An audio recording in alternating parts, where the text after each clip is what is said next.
The Gen Zs are saying that they are not willing and they are not ready to front or to back an old politicians.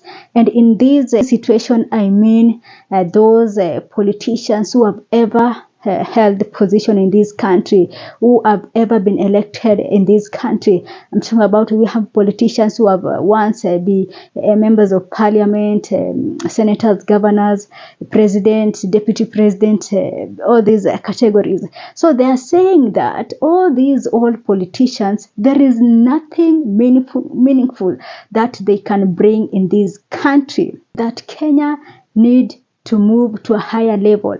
And the only people who can do so is new, fresh blood in our political game. That Ruto, Rigathi Gachagua, Kalonzo Musyoka, Raila Odinga, Musalia Mudavadi, Wetangula, all these people, Gen Zs are saying that there is nothing that they can bring to this country. There is nothing meaningful they can do for this country. And that in 2027, all these people should be sent home. And they're saying they're going to do so. What is your view on this? Do you think that the Gen Zs alone have numbers to give us our next president?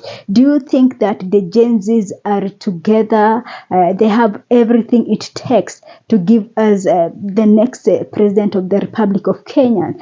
Do you think that the Gen Zs have all it takes to face Ruto and win against Ruto? What is your take on this? Or do you think that the Gen Zs will have to form a coalition with other politicians, with other political class to remove Ruto from power? This is really a tricky situation, if you ask me. While I support the young people for yearning for change, for yearning to see a new Kenya, for yearning to see new faces of leaders in our country, but it is going to be tricky, because understanding of the nature of our politics, I don't know if Kenyans are ready for this. I don't know if Kenyans are ready to elect a new face to take over the leadership of this country. Are we ready? Let's start from asking ourselves this. And also, one of the biggest challenges that is going to affect this is that we have young people who are given money and they decided that because we were bought, because we were given money, we are going to support this government. Well, we understand that after the 25th of June, of course, the government had to act. Ruto had to act, and he had to do this fast. So what did he do? He poured money. Money was poured here and there, and the division was created amongst the young people of this country. The division was created amongst the Gen Zs, and now as we speak, they are not together. Every group is trying to front their own. We have young people who are supporting Okiya Mtata. We have young people who are supporting David Maraga. We have another group who are suggesting to front former Interior CS Fred Matiang'i. We have young people who are supporting Rigathi Gachagua. So you see, it is tricky for young people to even say that 2027 is the day and all that. While, okay, we wish you well. I am among those young people who want to see this change, to see new faces in our political scene. But I'm afraid to say this, that it might not happen in 2027. Well, the changes will come, but in 2027, it shall be one of the steps. It shall be that first step to these changes. So for young people, for now, as I see it, how politics is going in this country, for young people personally, I would say this, that in 2027, if you want to remove Ruto, you need a coalition, and a coalition with old politicians. I'm just trying to make sense, and I'm just trying to be real. I'm just trying to be real with the ground. Like, I'm not assuming that, Kenyans will vote people based on policies. This is not what has been happening. While we know we are going there, while we know that now we have active citizens who are understanding that in order to see the changes in our country, we must be active politically. We young people are no longer political. Even majority of Kenyans are no longer political. Kenyans are now talking politics. Kenyans are now talking about good leadership. Kenyans are now talking about good policies and all that. Well, in the past elections, Kenyans, of course, have been voting based on who is this tribe and all this and all that. While also we cannot ignore tribes. While we are talking about our politics, we cannot ignore tribes. And this is one of the biggest issues that we must not ignore. While we want changes, we want to see changes, we want to see good steps politically. But as at now, we cannot ignore tribes. Look at Rigathi Gachagua. He has managed to influence the Mount Kenya people. And 99%, if not 99, 97, above 97% are now backing Rigathi Gachagua. And among these 97%, we have youths who are backing Rigathi Gachagua. We have Gen Zs who are from the mountain who are backing Rigathi Gachagua. Are we going to ignore these facts? No, we cannot ignore these facts. So, my suggestion is this.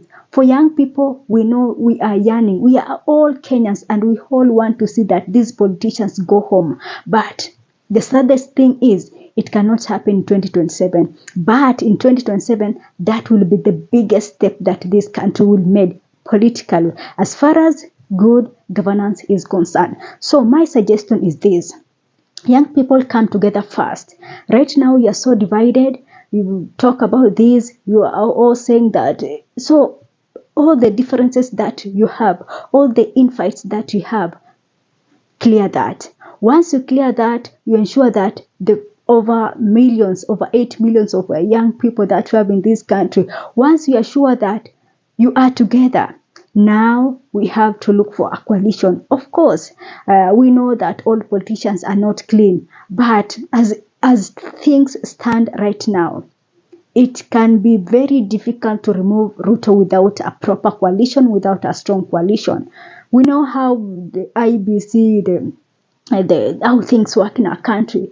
We cannot ignore that fact. But you really need to win with a big margin to even stop any sense of vote stealing and all that. So I would suggest this. I know I am a young person. I know I also want to see new faces, but that will come. I believe that will come. But first thing first, a coalition. I would want to see young people who coming together with the old politicians who have numbers. Once that is secured, once you secure that seat, now you can sit and say that this is possible, that we can vote people based on 1, 2, 3, and 4. And I know that in the next 5 years, people a lot is happening. People are no longer in the dark. People are seeing what is happening, and people are demanding for good leadership. You manage to pull massive numbers during the protest. It can happen again if you stick together. So I would suggest this, that perhaps it is time to form a coalition with other reasonable Kenyans. Then once you secure that, then we shall be thinking about the Kenya we want, about the near future, about giving civic education to Kenyans in mashinani, because that is where the problem is. They still believe in tribal politics, and they believe in their kinsmen. So that is so tricky, but I believe that that future that we want to see in our political scene is going to happen. But first thing first, in 2027, we have to form a strong coalition to send this regime home. Other than that, we shall have them back in offices after the elections. And that is something that is so scary, because so far, these people have not done anything tangible to prove to us that they indeed are good leaders. So it is tricky, but we have to accept and face reality. And the reality is a coalition, a strong coalition, is the only way to remove this regime from power. That is it for me for now. Thanks for watching. This is a Sophia Live.